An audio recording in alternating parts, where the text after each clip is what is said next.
Hello everyone, today we're going to be looking at the iPhone XR. After a couple years of usage, I still use this phone even though right now it's my secondary. So let's talk about the screen first. So we have 6.1-inch screen, liquid retina HD display. Resolution is 1792 by 828 pixels. It does have 326 pixels per inch.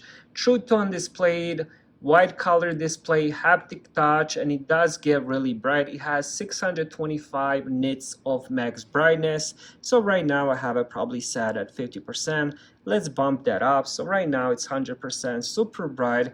It's honestly so bright that my eyes hurt. So let's lower it down to 50%. When it comes to the screen, really beautiful screen. Honestly, I have nothing bad to say. Even though this phone definitely has some age to it now, but day-to-day use, it's very usable. Nothing wrong with it. For example, if you using it to reading articles, everything looks perfect on this. If you're using it to watch videos on YouTube and stuff like that, even some movies on Netflix or whatever you're doing with it, screen is very beautiful. The colors pop and the brightness is really good, as I showed you earlier. So when it comes to the screen, it's still a very good screen. Alright, next let's talk about what's inside the phone. We do have the A12 Bionic chip with 3 gigabytes of RAM. Now I know what you're thinking, 3 gigabytes of RAM doesn't sound a lot, but for the iPhone and the operating system they use, 3 gigabytes of RAM is really enough. Again, this phone doesn't freeze. You can definitely notice when you're playing the games if the RAM is slow or the CPU is bad, like for example on the budget phones, but this one doesn't have the issue. It just honestly flies through everything still to this day, which is really surprising. But again, day-to-day use, no issues, even though it only has 3 gigabytes of RAM. Now newer phones coming out with 8 gigabytes, 12 gigabytes, 16 gigabytes, but right now, as of today, 3 gigabytes is still plenty. It just works really good.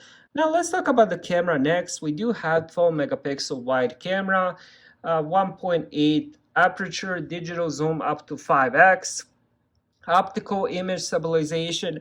Now, when this was my main phone, I recorded a lot of videos from my reviews and stuff like that, and honestly in 1080p this camera performs really good, especially if you have really good lighting. Like for example right now what I have now, in the darker it might not perform as good.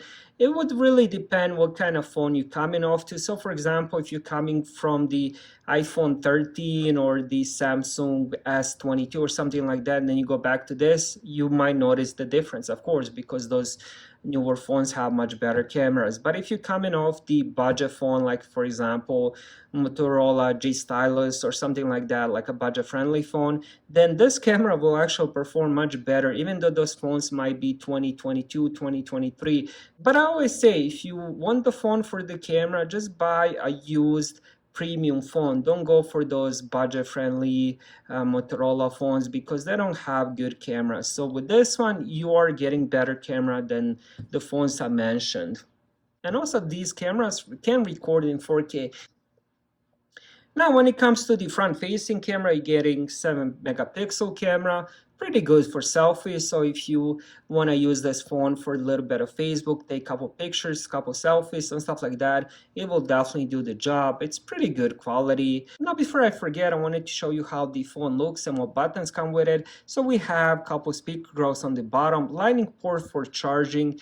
Then on the right side we have the power button, which is also the lock button.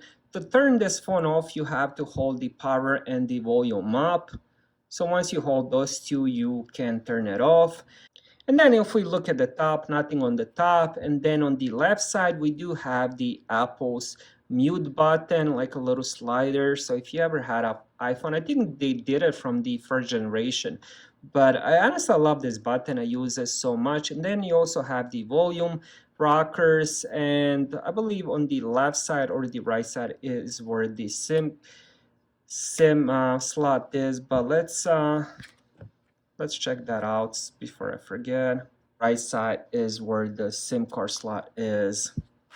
One thing you should know is the back is made from glass, so I definitely recommend getting a case the moment you receive the phone, because it does get slippery. So case is definitely a must. Even if you use it at home, you never know, you might drop it in the restroom if you have some tiles or something. You definitely don't want to damage this phone. Put it in a case and you're good to go. Next, I want to talk about the updates. This phone actually still gets the latest Apple updates. Just today, I received a new update, I believe 16.4 or something like that. So still to this day, still receives the latest operating system, latest patches, latest updates, security updates, and all that. So it's still future proof. Even if they stop with the updates, the phone will still work. You're just not going to be on the latest operating system, which is fine. I had the old Mac computer that was 2 years behind, didn't get 2 years of the latest updates, but it still performed amazingly to this day.